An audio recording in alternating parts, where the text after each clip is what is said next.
মেয়েটি অন্ধ জানা সত্ত্বেও আব্বু আম্মুর কথাই বিয়েতে রাজি হয়ে গেলাম। মেয়েটি অন্ধ হইলে কি হয়েছে, দেখতে কিন্তু মাশাআল্লাহ অনেক সুন্দর আছে। বিয়ের প্রথম প্রথম তাকে তেমন একটা ভালো না লাগলেও আস্তে আস্তে তাকে বুঝতে শিখলাম।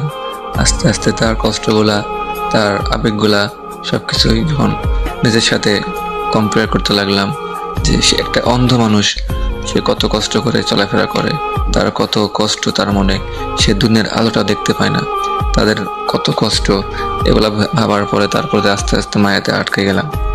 এখন আমি তাকে ছাড়া কিছুই বুঝি না, সবসময় তার সাথেই থাকি, তার খুঁটিনাটি সব কাজে আমি হেল্প করি। সে তো আর নিজে কোনো কাজ করতে পারে না, তার সব কাজ আমি নিজেই করে দিই। আলহামদুলিল্লাহ আমাদের সংসারটা অনেক ভালোই কাটতেছিল।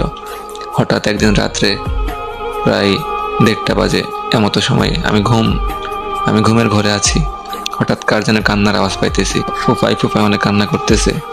পাশে তাকিয়ে দেখি আমার সেই অর্ধাঙ্গিনী বউটা কান্না করতেছে। তার কান্না দেখে আমি তাকে জিজ্ঞেস করলাম, কি হয়েছে তোমার, এই মাঝরাতে কেন কান্না করতেছো? তোমার কি হয়েছে? তোমাকে কেউ কিছু বলছে, কেউ বকা দিয়েছে, বা আমার কোনো কথায় তুমি কষ্ট পেয়েছো, বা আমি কি তোমাকে কষ্ট দিয়েছি? প্লিজ বলো, তোমার কান্না আমার সহ্য হয় না। বাট সে কোনো কথাই শুনতেছে না, সে শুধু কান্না করে যাচ্ছে।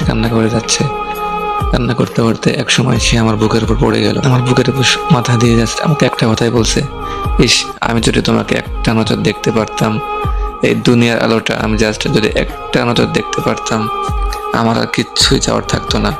আমার জাস্ট একটাই চাওয়া, প্লিজ আল্লাহ, তুমি আমার চক্ষুটা জাস্ট একটা নজরের জন্য আমার হাজব্যান্ডকে আমাকে দেখাই দাও।